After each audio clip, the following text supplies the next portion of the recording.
I hope that you are ready to start. If you're just starting, if you feel like you're doing a complete restart of the program, that's okay.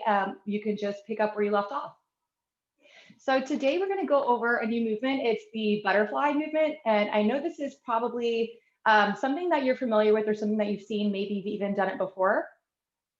It's a hip opener. You're going to get a really good inner thigh stretch, a good groin stretch, and I'll go over a few different ways that you can create this stretch. So when you go into butterfly, oops, still got my socks on. That's okay. It's cold. I don't know if it's cold there. It's cold here in Georgia. So whenever people go into the stretch, this is what I see the most. I see feet together, knees up high. Usually, if your hips are tight, your knees usually come up a little higher. So this is going to help you start to open up the hips, and your knees are going to drop down. So first of all, going into the correct movement, I'm going to show you what I typically see and how to correct that first. So typically I see the knees high, hands at the feet or the shins, and then a rounded spine. So let me see here. So I see a lot of rounded back, and you really want to make sure that, first of all, if your knees are really high, that you put a blanket or something underneath your glutes to lift up the hips so that your knees are able to drop down a little bit more. This can be pretty uncomfortable. And the rounded spine, we want to correct that by engaging the muscles that line our spine and then lifting the torso up. So if you have really tight hips, and typically males generally just do in general more than women, but if you're very active or you sit a lot, you may have really tight hips. So you want to put one blanket to whatever works for you underneath the hips. And you'll notice that your knees are able to drop, and this is a much more comfortable position, and it's also easier to straighten your spine. So as long as you're able to get that straight spine and you're not creating any stress on the knees, then you're in a good position for this posture. So you can take the knees wide and the heels close to the body. This is a typical butterfly posture. If your knees are stressed in this position, it can be hard on the knees sometimes. Scoot the feet forward a little bit more. And this is more of like a cobbler's pose, but it will be easier on the knees and you're going to get the same stretch. So with the hips, with the shoulders stacked over the hips and the spine nice and straight, you should feel a little bit of stretch in the torso. You're not going to feel a big stretch, but you shouldn't be contracting the torso. So somewhat comfortable here. And find your alignment in the spine. You're going to rotate the hips forward just a little bit in order to get that length. And then really focus on lengthening the spine here. So our first measurement is going to be from the knee to the ground. So if you have your movement sheet, we'll start by writing the name at the very top. So this is butterfly. And we're just doing our initial measurement first before we get started and before we start really loosening up. So today is the 7th. So you're going to put an X on that day now because you're going to go ahead and do this movement for a minute. So you've got your X on that day, and then go ahead and take your star or circle the day you're going to remeasure this movement in 4 weeks, which is going to be the 3rd of March if you're doing that movement today, if you're focusing on that. So we've got our recheck in the system. And now we'll get into the actual breakdown of variations of this posture a little bit more. So if you have your feet together and you want an additional stretch here, you can take the feet wide. So you're taking the toe side of the foot together and you're opening up the feet like a book. Let me turn so you can see what I'm doing. You're going to open up the feet like a book, and you should be able to feel a little bit of a stretch, especially if you're very tight, on the outside of the leg here, on the outside by the shins. So then again, refocus on lengthening that spine. Additional, this can be maybe a second little add-on once you're comfortable. And this is our butterfly position. So going through a little bit of a movement flow, we'll go through all the movements we have worked on so far, and then we'll get into our 1 minute of butterfly today. So forward fold will be the first one. So go ahead and go into your forward fold stance. And just inhale, lift the arms up. Exhale, twist to the right. Big little stretch here in the spine. Back to center. Inhale. Twist to the other side. Start to feel that spine stretch. Back to center. And again, you can move those glutes, really use the blankets if you need to. Inhale, lift the spine nice and tall. Exhale, fold forward.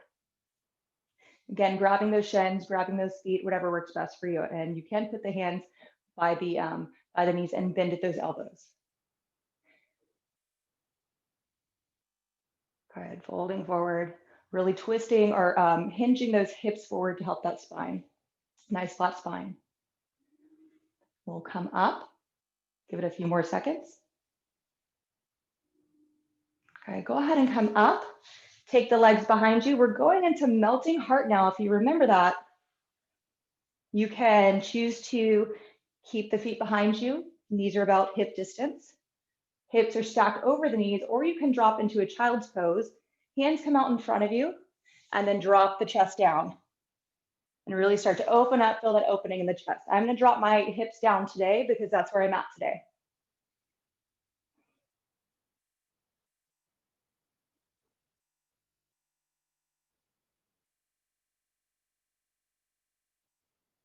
Good, come back up, work your way up. We'll move the feet to the side and then come into our butterfly. I'm gonna keep a blanket under my hips for this one.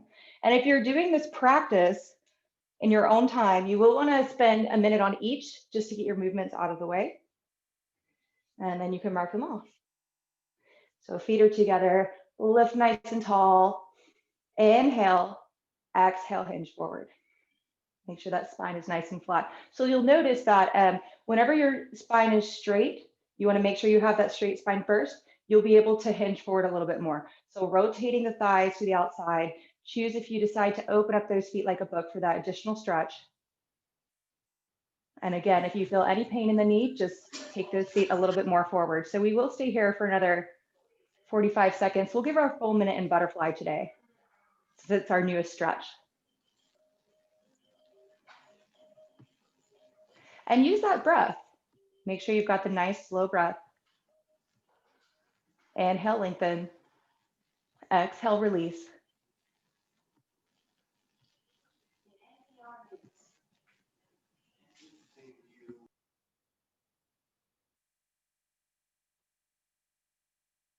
We have about 10 seconds left. So you should start to feel that opening.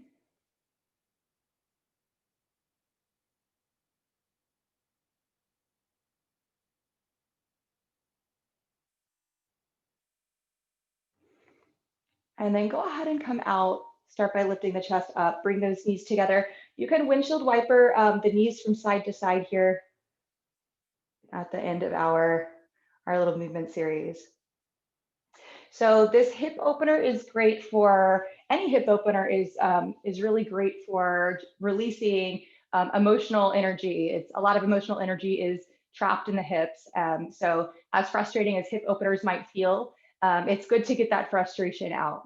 And that's the way that that a lot of us look at, a lot of yoga teachers look at the hip opening movement. So it is a relaxing movement, but it's also should feel pretty energizing to kind of get that out. And if you have any questions about that, let me know. Make sure that you have written down your measurement. And the way to measure this is going to be from the knee to the ground. So in this position that we first started in, you're going to measure the bottom of the knee to the ground. And once you hit the ground, once you're open enough, you've done this enough, you're going to hit 0.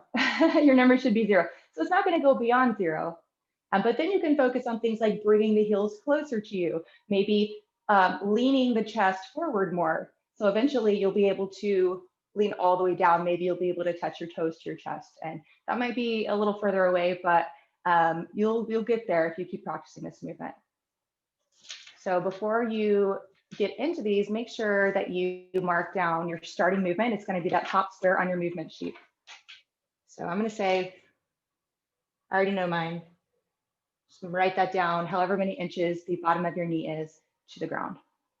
And if you have any questions on this specific movement, or if you feel any pain in that position, then you can let me know, and I'll help you figure out how to not have that pain, basically. So that is where we're going to leave off with our movement, and next session we'll get a little bit more back into the upper body. Going into our nutrition section of today's class, I thought it would be fun to start a meal planner. It might seem a little bit overwhelming, but don't let it be. It's not as scary as it sounds. You don't have to plan every single meal. The options that I have on this sheet, you can use it. It's really nice to just have something that you can look at to see what you're doing with your weekly routine. So I left the right side of the sheet blank. So you can put one meal at the top on the left side. So say you want to focus on one meal at a time. I'm going to focus on dinner. So maybe I even write a note at the top that says, this is my dinner sheet. I'm just going to focus on one thing at a time, one meal. And this is new to me, so I don't want to jump right in and plan all my meals, but I'm going to focus on dinner. So you want to pick your protein and your vegetables and write those in.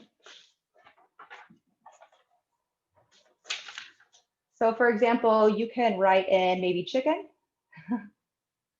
I'm not writing a meal plan for you, I promise. And then any vegetables that you want to add in there, or any other side dishes that you want to add in. And try to switch it up each day this week, so that you know you're getting a good variety and you're able to get the nutrients that you need. So the more variety that you have, the more likely you're going to reach that optimal nutrition level, and the better you're going to feel. My suggestion is to stick with things that you know, but try a new recipe or two each week, and then you can start to build a library of healthy recipes that you can go back to and add in later.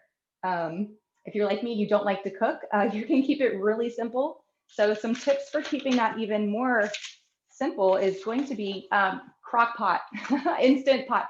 Honestly, I can't figure out the instant pot. I know that sounds, some of you might be laughing at me right now, but I cannot figure it out.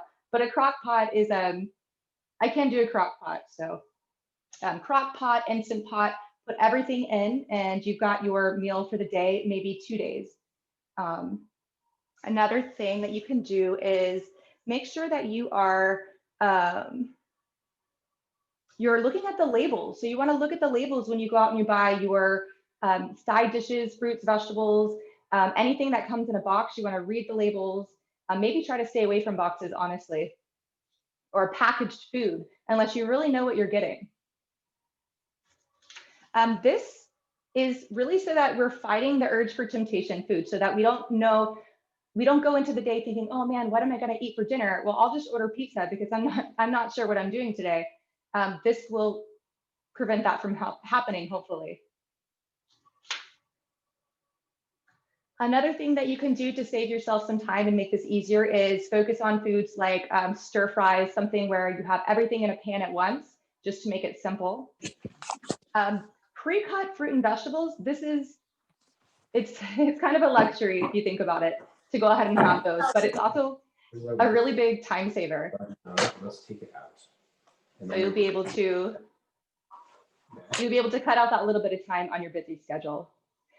Frozen fruit and vegetables, if you choose to add in frozen fruits, you can focus on smoothies. So maybe your choice is to focus on maybe smoothies for lunch, healthy smoothies, chia seeds, peanut butter, mango, maybe not all together, but thinking about how you can include that variety into your smoothies. Even spinach in smoothies is good. Kale, maybe a protein powder, a healthy protein powder,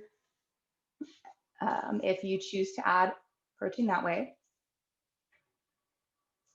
And if you choose to actually, if you want to go and do all of your meals at once, say that you're comfortable enough, you can go into another day or another week after you've completed an entire week, and you can write on the left side, breakfast, lunch, dinner, and just make small notes about what you're going to have that day. So maybe you have eggs for breakfast, spinach, and for lunch you have your smoothie, and then you have your dinner already planned out. The shopping list on the side, you can just have that, maybe check your pantry, see what you already have, and then write down things that you need to get on the right side. So I thought that would be helpful for you. And I don't know if some of you are already doing this. When I started doing this, this really helped me a lot. Convenience foods are convenient, but having a plan is, for me, it's actually more convenient sometimes to already know what I'm going to be eating. So next week, I'll talk a little bit more about meal prep and how to get into meal prep and the different types of meal prepping. So, and do we have any questions? Do you guys have any questions for me on the meal planning part of it? Is everybody? I don't, but I will say that our staff kind of like decided to help each other out and put together like a recipe list. So for like people that were tired of making the same thing maybe, or, you know, needed some ideas for healthy meals and stuff, we put that together. So that's also kind of a resource for us.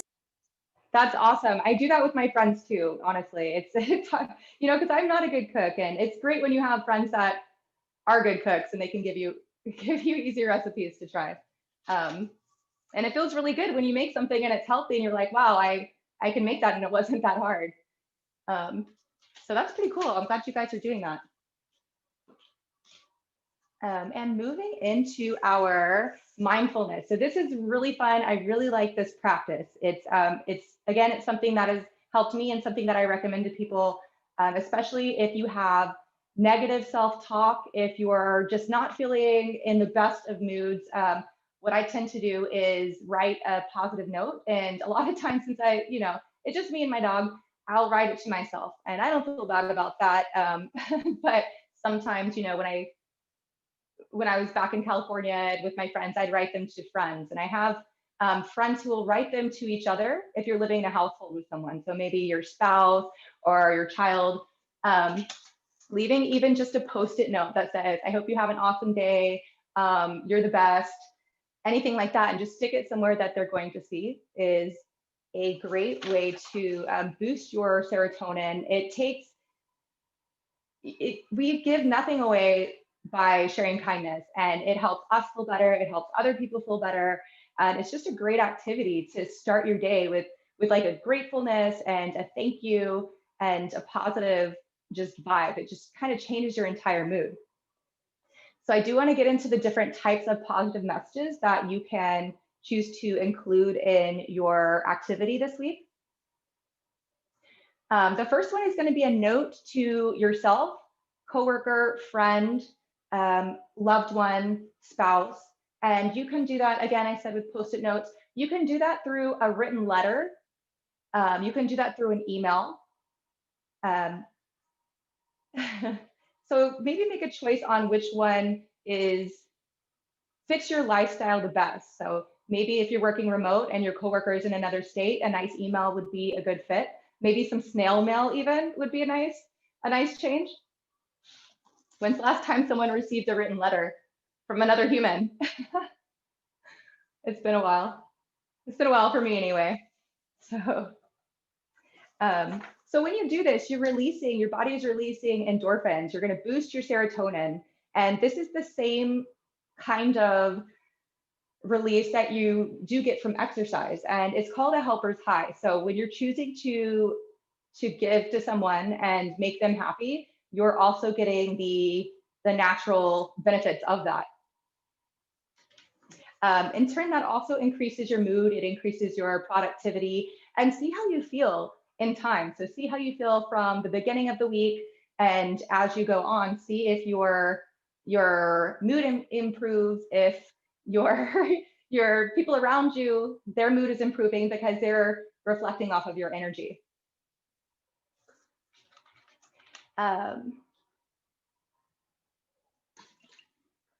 So going into how this can help you if you're writing notes to yourself, this can really improve your decrease your self-sabotage and improve your, I don't want to say willpower, let's say productivity. So I know for me, I would write notes that say, You've got this, you can do it, some silly, or even just like, I love you, and stick it somewhere. And it's important to do those things because when we get stuck in our head and we have those repetitive thoughts that are negative, they can break us down and make us feel like, oh, we can't do this. I'm too caught up in my head. This is too hard. And that's not really the case. Our mind is just a part of our body. It's not where we live. And I know during times like this, during the pandemic and times where we are more isolated, we can get caught up in those thoughts. And this is really to break us out of that and reestablish that connection with ourselves, reestablish that connection with other people. Love, vibes, they go a long way. They're not just limited to our physical location. And the more that we can get out of our head and share those positive, real thoughts and feelings and motivation with ourselves and each other, the more we're going to see that change. We're changing our mental state of mind through actively forcing it, honestly. So positive affirmations are something that I'm also really big on. You can even use that to create a mantra. So say that you write yourself a note that says, I am healthy and strong, and make that an affirmation. Say that several times throughout the day. So I'm healthy and strong, I'm healthy and strong. Write it down, and then you have it, and create that into reality. So a manifestation of our goals. This is so fun. I don't know if you've ever heard of people who write something down, they put it away, they hide it, and then they find it years later, and they're like, wow, everything came true that I wrote down. That's what we're talking about when we talk about manifesting our future, our reality, and our goals. So for that, I'll be honest, I like to use a notebook. It just feels more, it feels more personal. So if you have a notebook that you want to use, you can write down a manifestation of your goals. So a really common one might be new opportunities to make money are coming to me every day.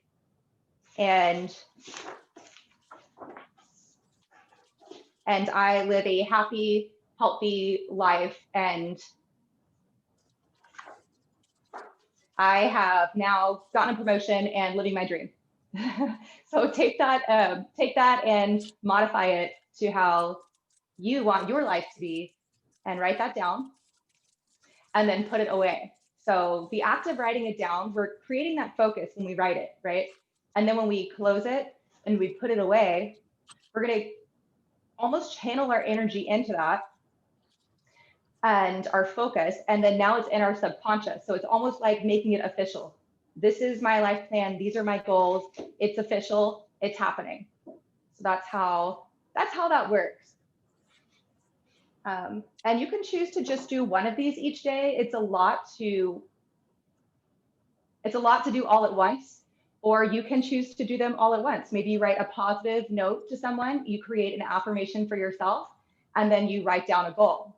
My suggestion for doing this is to create or figure out a time of day that you want to do this. For me, it's the very first thing I do in the morning along movement. So wake up in the morning, decide who you're going to write to, what it's going to be, get that out of the way, and then go into your movement practice. And I think that it is going to be really beneficial to you. You're going to see how your mood changes and how that helps your productivity. And I know a lot of us talked about a little bit how we were just kind of feeling stuck. We weren't really getting into that focus for ourselves. So we're really going to focus on focusing. We're really going to focus on making it happen. And we're going to do that through writing this week. So does anyone have a journal that they use every day already, or anywhere that they write maybe their thoughts? Anyone writing a book? Okay. So a gratitude journal is something that I used to use, actually. So if you haven't used a gratitude journal, that's also a good thing to start in the morning. So manifesting through writing. So this week we've got our butterfly movement, our meal planner, and our writing. So pretty focused this week. So who wants to share what they're eating for dinner? Does anybody have an idea? Does anybody have an idea of what they're eating for dinner? Oh, we've got somebody who journals. Awesome. Oh, that's great. Oh, that's so cool. Awesome. Yeah, if you're big into writing, that's very cool. Yeah, start a book. Somebody's eating salmon, carrots, and spinach. That's good. Oh, salmon's delicious. Yeah. Salmon's a really good go ahead. Sorry, I was just gonna say I cheat a little bit. We recently decided to do a meal prep service. Oh, So great. and it actually gets delivered on Thursdays. So there's and it's like healthy meals, you know. So that is kind of like how we decided to just get on track a little bit instead of, you know, just like you said, oh, let's just go eat out or whatever. We have all of our meals ready at home. So yeah, that's what we do. And yeah, it'll be delivered today. So I'll get to kind of choose from 4 or 5 different meals. That's really cool. That's awesome. I highly, highly recommend that if you're able to do that. That's another way to just keep it easy. And you know what you're eating every day throughout the week. That's awesome. I'm really happy to hear that. Which meal service do you use? We're using Freshly. Okay, I've heard of that one. I have heard Yeah. of that one.